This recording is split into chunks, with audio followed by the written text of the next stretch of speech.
everyone, this is Yvonne Smith from Jnissihair, and welcome to another episode of Behind the Beauty. As people are just getting ready to come in, I'm just going to be playing a track from DJG, who will be featured on tonight's Behind the Beauty, together with my son Darius, Victorious Darius, and he also will be talking a little bit more later on. So we're going to be having a bit more of a family talk. All right, so play a bit more music.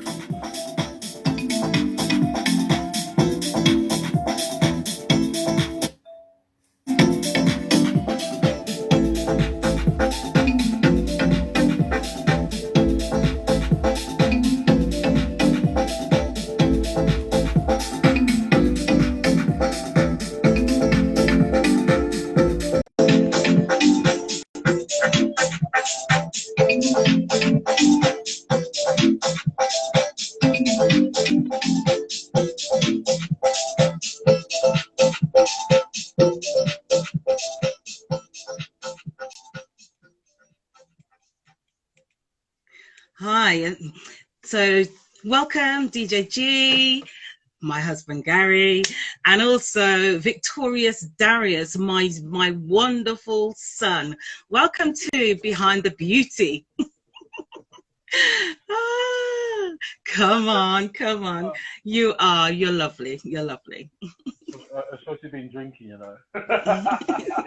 You've been drinking the rum in the cupboard. No, not today. not today. Maybe Friday. Wait till after we finish. Yeah, maybe. All right, welcome, guys. It's lovely to have you both on Behind the Beauty this week. We're going to be having a little bit of family talk, and we'll be looking, sort of doing a bit of reflection and going back to our younger years. Mine.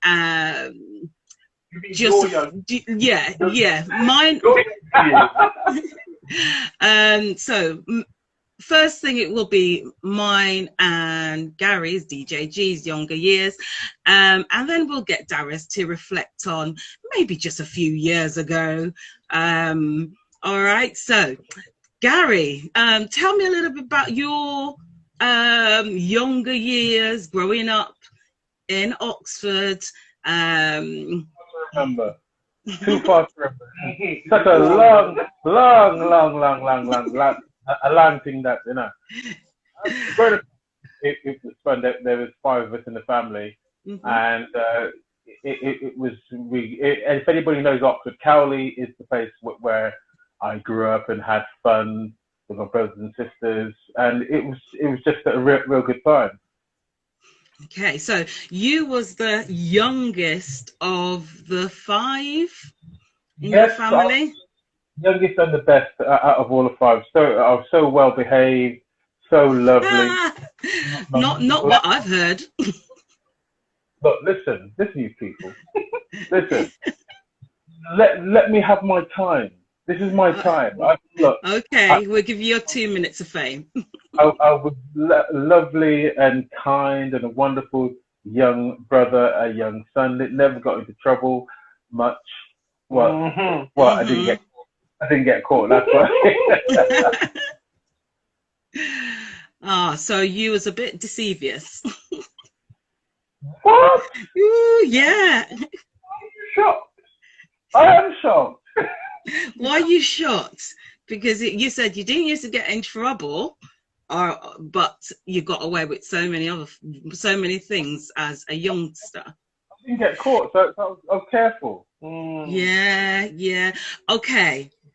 Let's just bring a little reminder. Remember we used back in the day, when we were growing up, and certainly when I was growing up, and a lot of black families used to have the front room. 4 years ago, I went to Jamaica, and how can you say front room? Yeah, the front room. And 4 years ago, I went to Jamaica, and I took this from my mum and dad's house, just a little souvenir.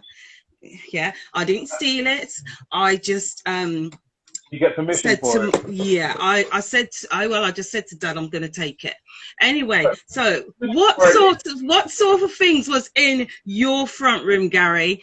And was there any accidents? We'll skip over that. Tell the truth and shame the devil. Well, I did play about with the radiogram. Everybody knows that the big old gram in the front room, which is the holy of holies. You couldn't go into the front room and play about. That was for special visitors only. You had the glass cabinet with all the glasses which never get used, but you had to polish them and everything, and you weren't allowed in the front room. But some people, I won't mention who, but some people went into the front room. That looks like you. Everybody's looking at you in your direction. No, look, behave yourself. Some people went into the front room when parents weren't around and played in the front room. And some things may have got knocked and broken. And I remember that there was a little statue thing, and it got broken. And father and mother were out, and so you had to learn how to fix something really quickly. And so what did you use? Hey, well, I'm not talking about me. I'm talking about what I heard, that the person got some the thing which was broken. It was red. Yeah, I think it was like a little rose. So they got some a red candle and melted it and dripped the wax into the crack and stick it back together and held it, and it looked really good. It was a good repair from what I've been told.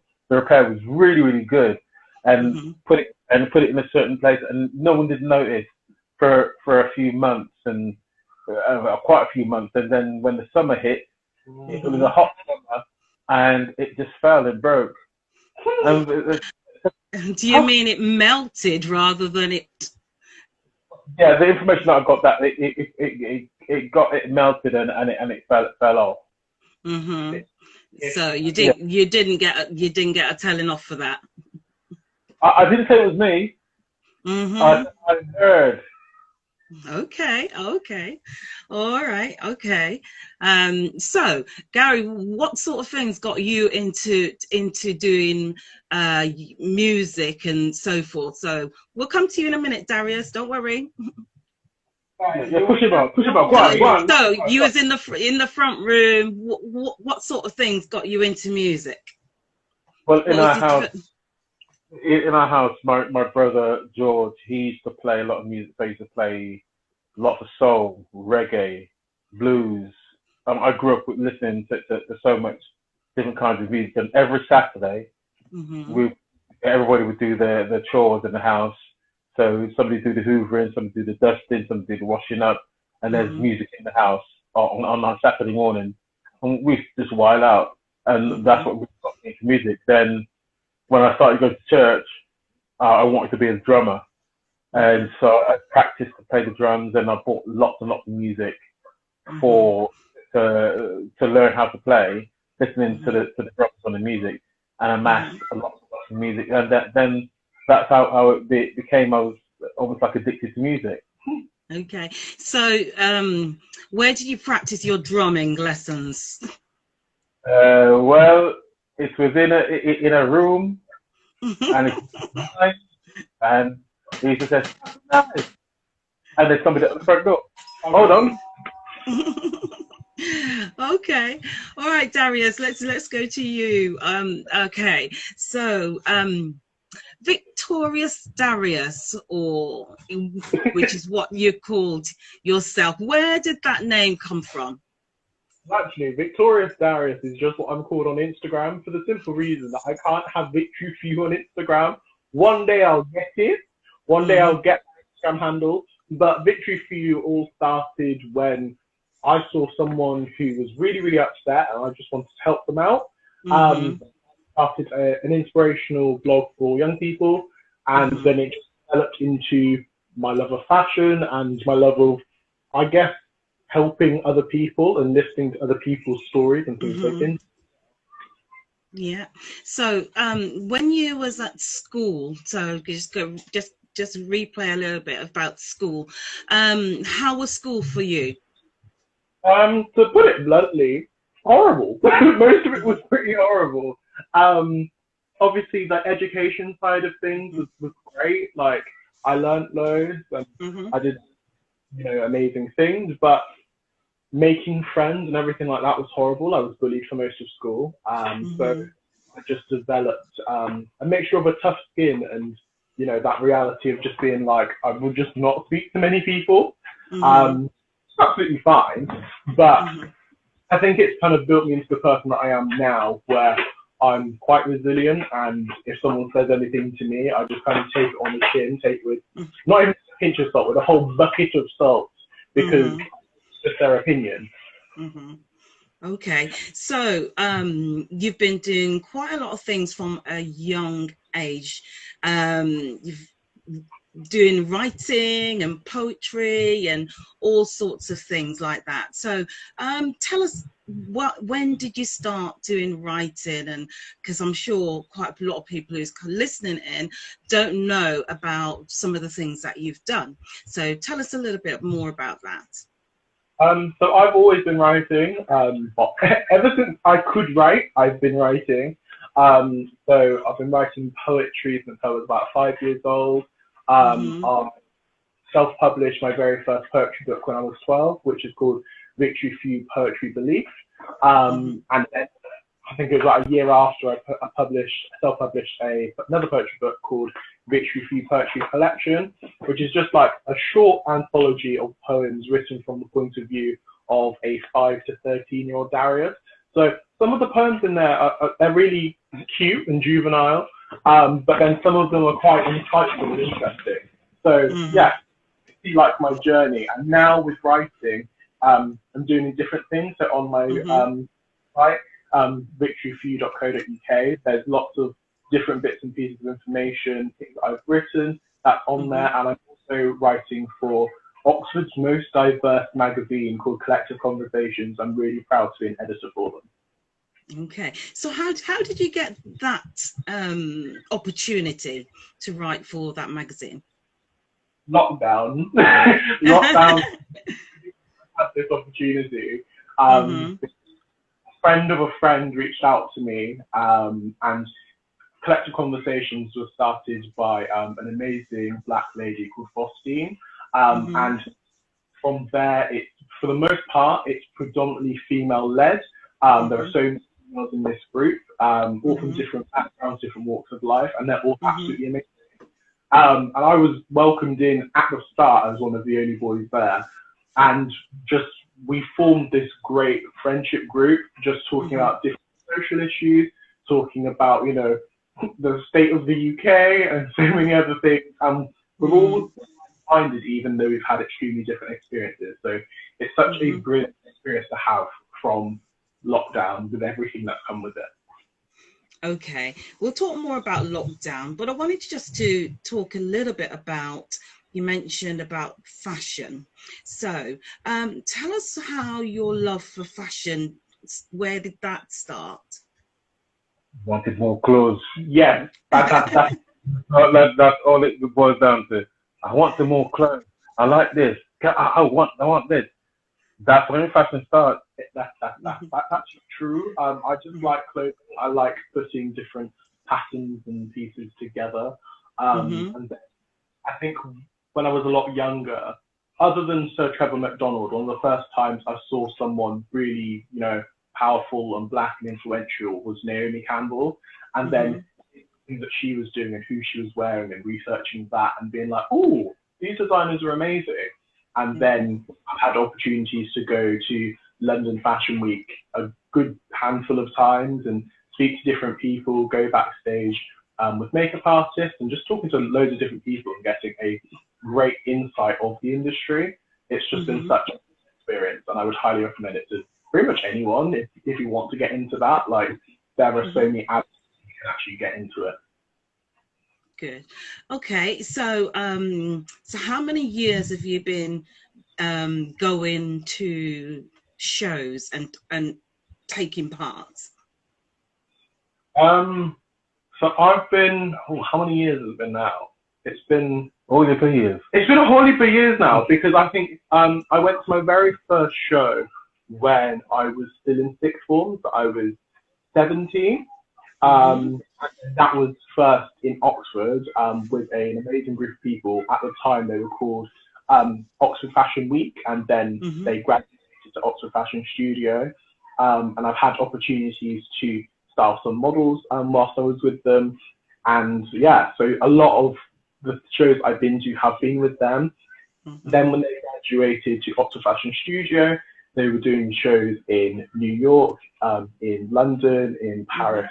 And I think they've done a couple in Milan as well, but they don't do those so much anymore. But they've been absolutely amazing, and I will always try my best to go to the London shows, because I'll meet with, you know, different models that I've now become really, really close friends with. And it's just that time of year to be like, woo, friends, we're back together again. So it's been like really like fun experience, which is very unique, and it's not what everyone expects it to be. Like, everyone expects models to be really, really stuck up, and they're not. They're just normal people. Okay. Oh, those who are just joining us, this is Behind the Beauty with me, Yvonne Smith, and my guest, as you can see, is my husband DJG, and also my lovely son Darius, who's called Victorious Darius. So they will both be talking. You know what? They're like two peas in a pod. As you can see, they're messing about, and they are like that all the time. In fact, one would say something and the other one will finish the sentence, or they start giggling at the most bizarre things, and a lot of the time it's always giggling at me. So Gary, over to you.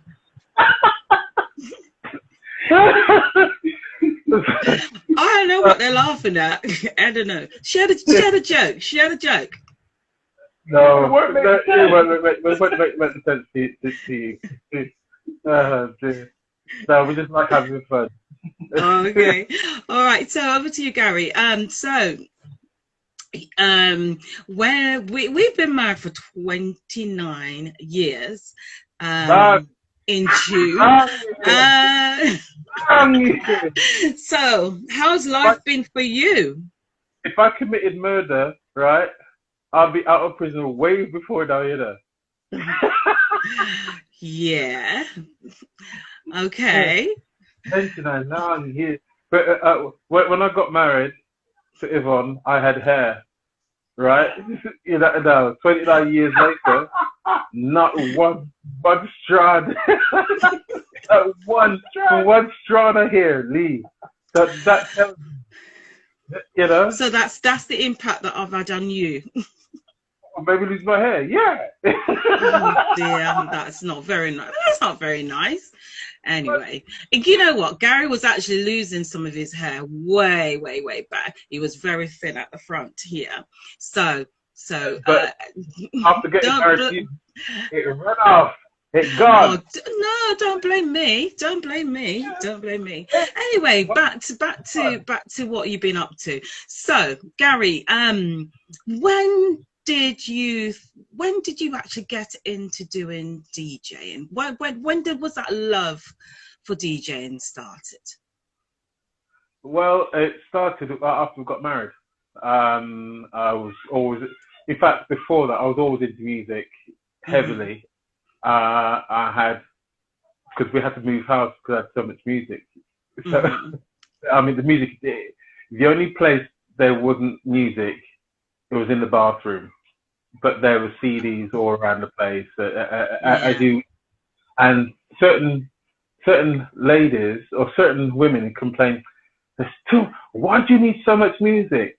Why do you need so much music? Yeah, I did. But anyway. So, you know, getting new music is like Christmas Day every day. You hear a tune and you get, like that, I gotta get that. So So tell everybody about because you sort of transitioned into house music. It's soulful house, all of that. Tell us a little bit about that. So when did you change sort of from playing all the other styles of music to having such a love for soulful house? Well, house in general. I used to play a lot of. I bought a lot of gospel music. Had a load of gospel music, and I heard a group called the Jasper Street Company. Mm-hmm. Now, they were gospel, but they put gospel in a whole new flavor, which I really love. And it sort of opened my eyes, like, oh, there's music like this. Mm-hmm. So that's what I started pursuing, mm-hmm. the gospel house route, and then moving into soulful house, and then deep house and tech house, and just moving into all around it in all these styles of music in the house genre. And that's what got me into it. Okay. And So how, as church and friends, how have they sort of changed to, house music, or do they like it, or what's been the impact? Some people do, some people don't. It's a personal thing.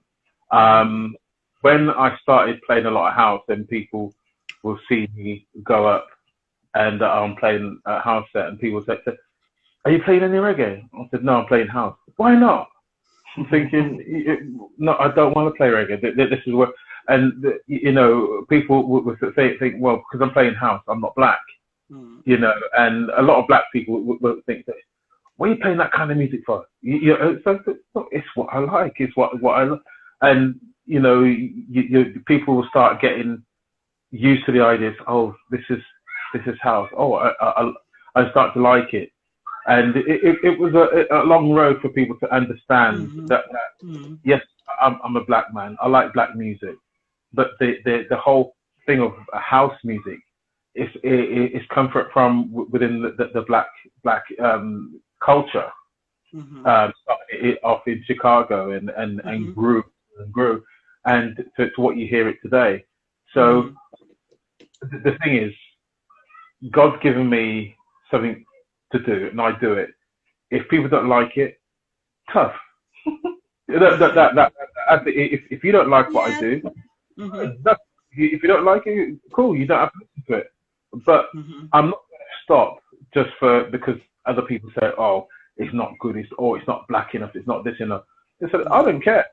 I've got to do, and if you don't like it, tough. If you've got any complaints about it, don't complain to me. Complain to the man upstairs. You take the conversation to God and complain that says DJG this and I don't like it. Mm-hmm. That's your problem. I ain't business with that. I ain't got no time for that. Hey, crazy man. Well, you've got to just do what is put in your heart, and over the period of sort of lockdown, what sort of things have you been getting up to? So just been telling the audience, what have you been getting up to? I've been getting into production, and I've been doing a series called the Producers Platform, where I'm talking to mm-hmm. world-class producers from around the world who mm-hmm. are doing some stuff and learning from them. And mm-hmm. I've been doing productions and stuff like that. So the track you heard at the beginning, that's something that I created. I sat in the studio, but let's put this together. And I thought, oh, this works. Okay, I like this. And I had one track released with D Moore, I Cling to You, and something which D Moore was on last week. Yeah, so it's something that I'm getting into. I'm learning more about it. I don't know nothing about it yet. I'm working on some remixes. And it's a whole new world because of lockdown, lost every job, everything was closed down, so I had to find something else to do. So that was it for me. Mm-hmm. And then last week you did a fundraiser, and it reminds you that was for? Yeah, that was for the Lebanon Red Cross. So did a 2-hour Soulful House set, broadcast it online through Facebook, Instagram, Twitter, YouTube, Mixcloud, Twitch, everywhere, everywhere. And within 2 hours, report of how much which was raised, and it was $14,000. Exactly $14,200 in 2 hours, which is kind of brilliant, an amazing thing. Thinking, what, really? And that's going to go so far and help so many people. So thank you to all those who jumped on to watch the broadcast and share the broadcast and everything. I've really enjoyed it, and I hope everybody else did too. And I do a live broadcast every Sunday, Soulful House Sunday at 5:00 GMT. Come in, join and shake a leg, shake whatever you got. Come in, just have a good time. And also, I do a short show on BBC Radio Oxford on Friday, at about 9:30 on a Friday night. You can hear Soulful House mix, especially prepared for BBC Radio Oxford 95.2 and on BBC Sound. That sounds like an advert, isn't it? Yeah, like you're advertising. Anyway, this is what it sounds like.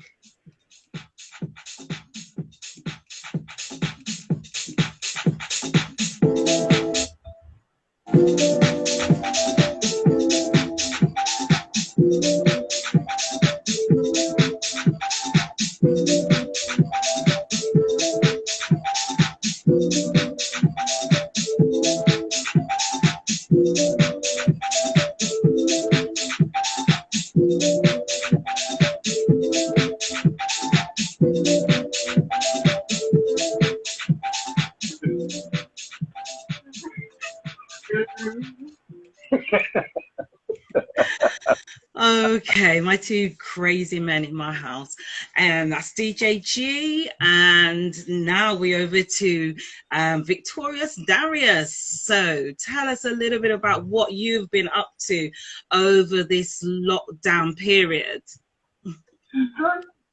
Stop it there. I've been up to like loads of different bits and pieces. Obviously, over this period, like many people, I've been furloughed, but it's given me more opportunities than it's actually taken away. So as I mentioned earlier, I've been able to write for Collective Conversations. Dad and I spoke at a Black Lives Matter protest, and it was amazing. It was absolutely amazing. And then from that, we were on the news. I made a short film from that called Black Lives Matter: The Dance Project, which is over on my YouTube channel. So it's been a very, very busy time. Literally last week, we launched something absolutely amazing. I am the youngest and only person of colour trustee for a charity called Oxfordshire Youth, and we've been working on a podcast since the beginning of lockdown. And after all of the atrocities that have been happening in America with George Floyd and the countless others, we put together a mini-series which is all about Black Lives Matter. So 2 of the episodes have already gone out, which I'm so proud of. The next episode should be coming out very, very soon, and it's just speaking to those of amazing young people who have been impacted by everything that's been going on, and just have their say as well. And there's the episode which I'm currently still editing, which are our Allies episodes, which features so many amazing young people from different backgrounds, different races. We really go in and have some brilliant conversations, and I'm so excited for everyone to hear it. Yeah, so proud of you, Darius. And could you tell the audience where they can listen in on your miniseries? Tell us the link to that. Well, you can search for the Oxfordshire Youth Podcast. Literally, just type in the Oxfordshire Youth Podcast. You can find us on Anchor, you can find us on Spotify, and you can find us on Apple Podcasts. We're super easy to find. Previously, if you want to listen to any of our other episodes, we have our lovely, fun introductory episode, which is with me and my co-host throughout the mini-series, Sam. there's a mental health episode, and there's a relationship episode, and then you get the Black Lives Matter miniseries. Okay, so what got you into being, well, I would always, what I've seen of you over this lockdown, you've become more of an activist. So what really got you into really promoting and getting involved in Black Lives Matter? I don't think there was necessarily a switch. It was just I had more time. I've always been like this. I've always been like quite vocal on different issues, whether that's to do with race, whether that's to do with gender inequality. There's so many things that I'm extremely passionate about, because I feel like we all live on this earth. Like, why can't we just be that one kind to people, to love people, and just care for the people around us? I don't understand why there are people who will judge people for things that they can't even control. I think, as I was saying, it's not something that's necessarily just sprung up because of lockdown. I've just simply had more time to focus on it, and it's just been, well, it's been interesting because it's allowed me to search within myself and kind of check any biases I have with any other like people groups as well, because the whole thing with being advocate or being an activist is you're very introspective as well, because as well as you can say like all of these things out here need to change, or all of these things is wrong, you also need to look at yourself and be like, oh wait, like because it's like as you're pointing at someone else, 3 fingers is pointing back at you, and you always have to like check yourself, like check your own privileges. I told you that. I know, I'm pretty aware. You just stole my thing.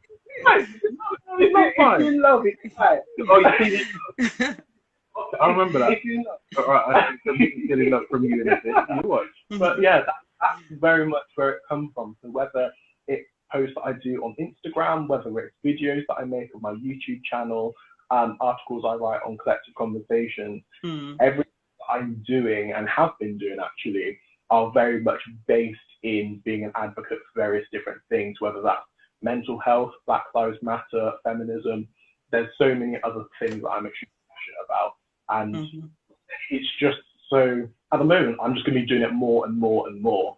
Not that I wasn't doing it before, but you're just going to see it in abundance now. All up in your face. Yep. Yeah. So, Darius, you've been writing for quite a long time, and you've started writing a novel. How's that getting on? It's getting okay. Like it's okay because it's such a big story, and it's cathartic for me because it's that's right. That means big word. Is it big word? Big word. Make sure you don't bite your tongue. I would. Novel is semi-autobiographical because it reflects on different experiences that I've had in school, with my mental health, with loads of other. And I feel like it's important to, one, reflect on that because it helps someone else. And also it's allowing me to be grateful to God because it's like, this is how far you've brought me from. Like you've brought me from a place where I genuinely hated myself and now I love myself. It's like a personal project for me because it's all about self-reflection and genuinely taking the time to be like, oh, I've come like a really long way. And because but because it is that process, it's a book that's actually going to take a really long time to finish. But I have so many dreams and plans for this novel because when it's out, like everyone needs to go and buy it. They need to have a copy in their house. Buy a copy for your child, your neighbor. Just buy a copy for everyone. Okay. Do you want to give them the name of what your book is called, or are you just going to leave that as a surprise? I'm going to leave that as a surprise, but all I'm saying is just be prepared to be unprepared for what you're going to read. Like, it is one of those stories that is, I feel like it's quite different. It's really, really raw and emotional, but it's also really heartfelt as well. So I think lots of high moments and then some very, very low moments. And I think it will take the reader on a big, big journey. Okay, thank you, Darius. Gary, is there anything else that's coming up for you? Oh, well, everything.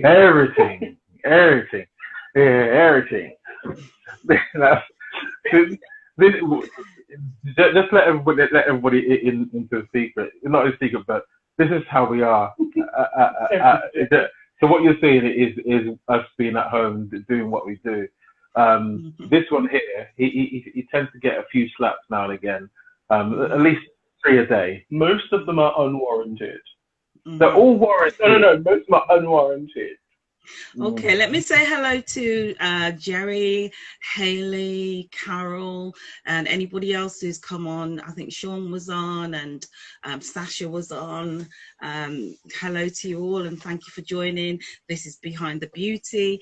And I'm speaking to my husband and my son, telling you a little bit about family life and telling you a bit about what they are doing and about what we've been doing in lockdown really as well. So back to Gary. You've been no, the thing is, why we're laughing, that there's a moth flying around, and in this house there's 2 people in this family who go crazy when they see a moth. I mean, it's only a funny one. There's 2 people. See, I'm fine with it. I let the moth do what the moth wants to do. But Not me. In your face, you're oh yeah, but I just like to see it frighten everybody else. No. I really don't like it, and I don't like anything that crawls on me or anything like that. No. Did you see that? You see it flying across the screen then? That's it. After we finish this broadcast, right? What's gonna happen? They're gonna run frantic and be. I'll leave them off alone, and that's fine. If it lands on me, then I'm like, wait, get off. My issue is spiders. If spiders is even in the vicinity, if they're near me, I ain't staying in the room. I'll leave. Like I will I'll walk out. There's something I really wanted to do, right? And I know it's bad. I know it's terrible, but I would like to get one of those big spiders. What, tarantula? Yeah, well, not as big as a tarantula, but get a big spider, and in the middle of just drop it at the back of the church and let it run to the front. No, that is wicked. That is wicked. Because you know that I can't stand any spiders or anything like that. You play that trick on me anyway before, and I box the thing down the stairs and okay, Gary, tell the story. No, I'm not going to tell a story. It's going to take too long. but you're going to punish me for that. But what's coming up for me is more new music on the way. I'm hoping to get a piece of music in a movie. I'm working towards that. That's one of the things that I really, really would like to do. I'm looking forward to when lockdown is completely finished, because I'm telling you, man, I'm going to throw a party and a half. So I'm going to find the biggest field I can, the biggest. I'm going to party hard. I'm going to drop some tunes because I miss that. I really miss that, because like we were fortunately this year we went to the Oscars. To DJ'd at the Oscars, and then we're supposed to go to the Monaco Grand Prix, and then to the Monaco Yacht Show, and Cannes Film Festival. All that was all set, and then kaboom, drop. Yeah. Basically, I'm looking forward for next year, because I've got some invites. We've got some invites to go to Cannes Film Festival, go back to the Oscars and the Golden Globes and wherever. But so if anybody's listening, wherever you are, in whatever country you're at, and you need DJ to come and drop some tunes, you need the Victory for you to come and shake her leg. Just what I'm Just the one dry leg. Yeah. Dry leg. Take that one dry leg. Let us know. DM us because we love what we do. We missed out on a lot of events that we would normally would play at, but yeah, people stay in touch with us, you know, because man ready to party though. Yeah, send us some messages and send us venues that we can attend. In fact, it's been so lovely being able to travel with my husband and my son. You know, we've gone to the Golden Globes, to the Oscars 3 times, Golden Globes once. We've the boys have all done the Monaco Grand Prix. I've not had the opportunity to do that as yet, but we did the yacht show as well. You came to the Monaco yacht show. How did you find when the first time in Monaco? How did you find walking around Monaco and seeing everything? Oh, Monaco was so clean, so clean. You had super cars, super yachts, and I suppose surprising things when we went on to that. I don't even know how many $1 million yacht. That was so lovely. 91 million euros. 91 million. Yeah, and. You felt quite comfortable, mate. I certainly did. I could live that sort of life. Come on, Gary. What? Remember, I'm your queen. So I make money too. Yeah. Oh yeah. Right. Anyway, hello Zena, Nyans. I hope I'm pronouncing your names correctly. Welcome and thank you for joining Behind the Beauty. This is the family talk. So it's DJG, that's my husband, and Victorious Darius, that's my son, and I'm Jnissihair. So we are. Is there any questions from anybody? You want to ask us anything? I've not had any questions in the chat. I couldn't see anything. So you can throw a question at us. I'll give you an answer. But it might not be the right answer, but I'll give you an answer.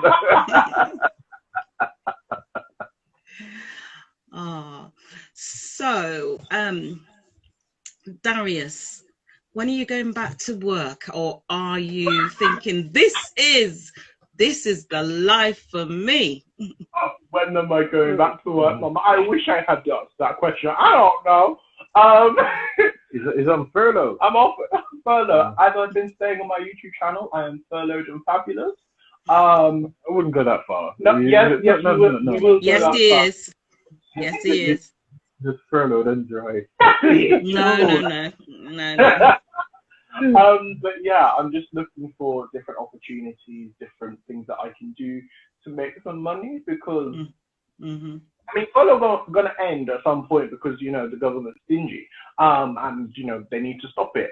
But yeah, I'm just enjoying the time that I have doing different things that I can do and just exploring every part of the creativity that God's put inside me, whether that's dancing, whether that's creating videos, short films, making a podcast, any of those things. There are so many different things that I have like my hands in at the moment, which is absolutely amazing. Cool. Gary, you've got a question from Nyans. How long have you been a DJ for?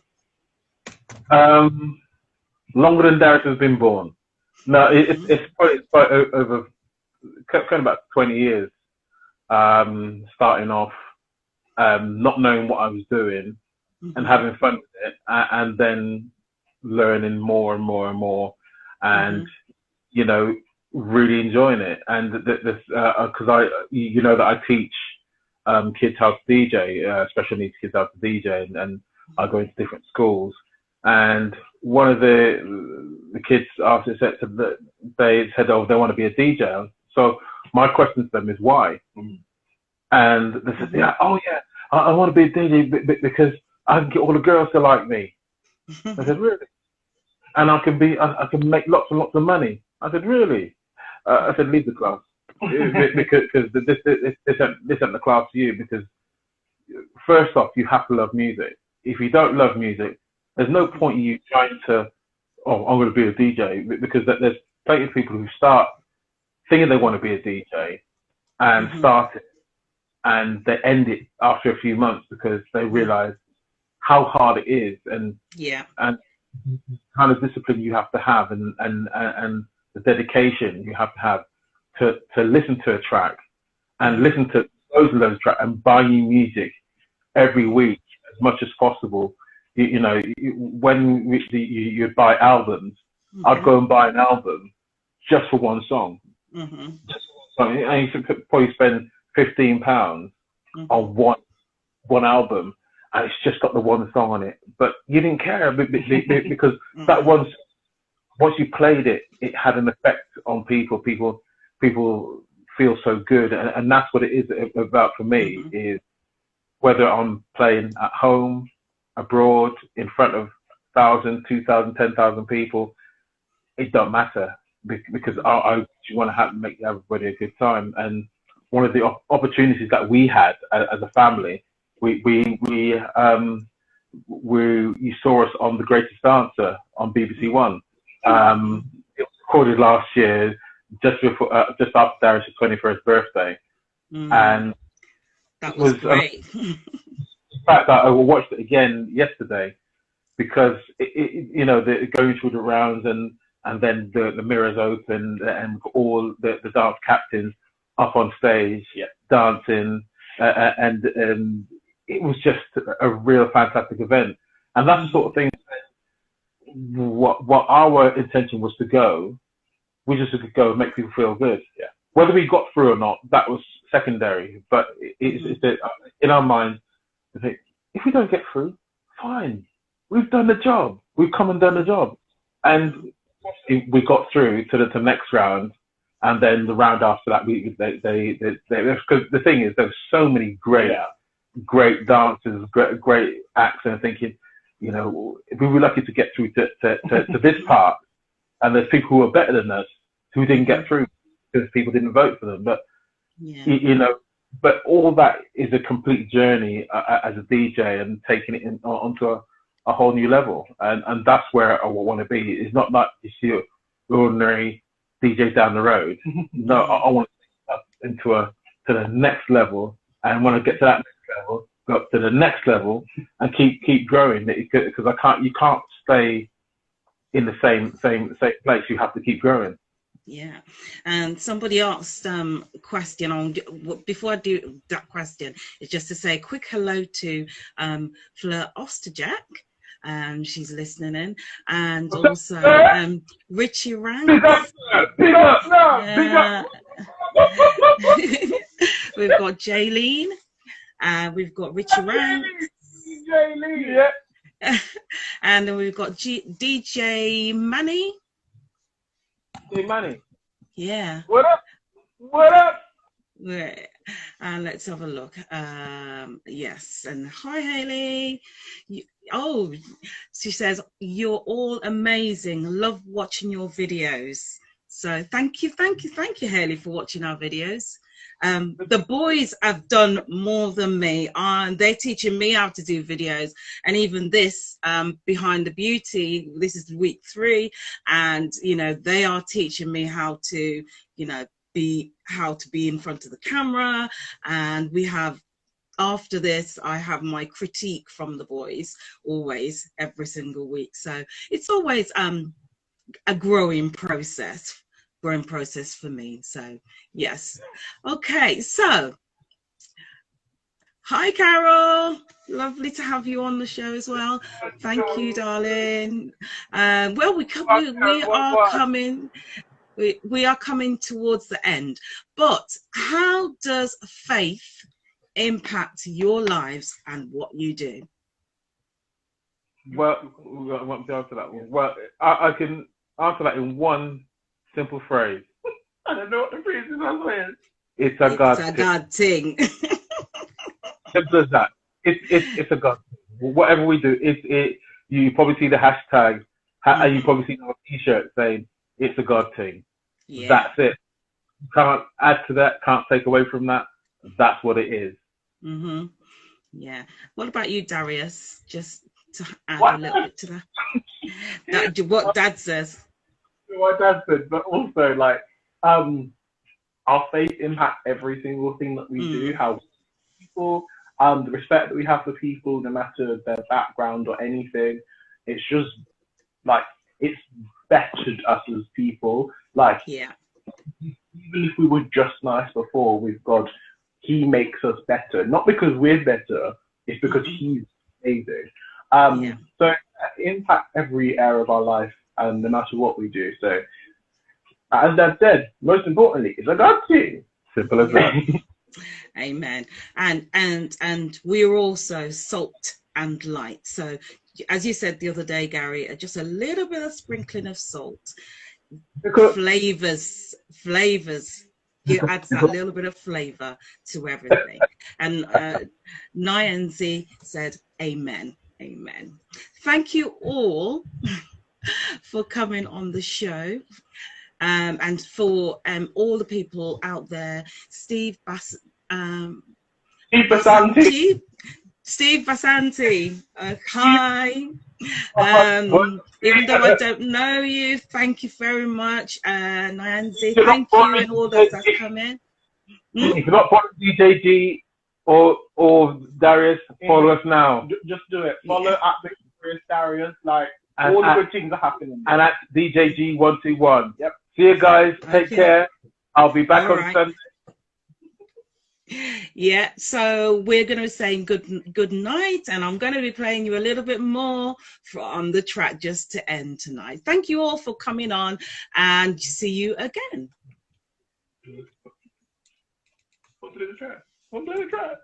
It's coming. Come on, Preston, come on. I'm waiting for it.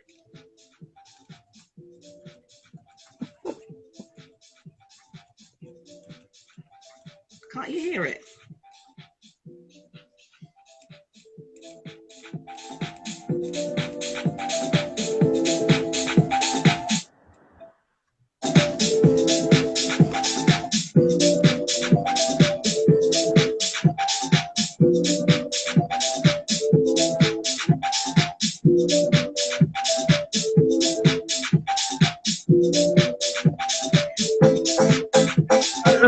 Bye. Bye.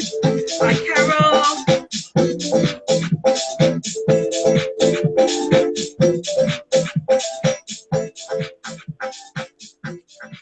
See you all again.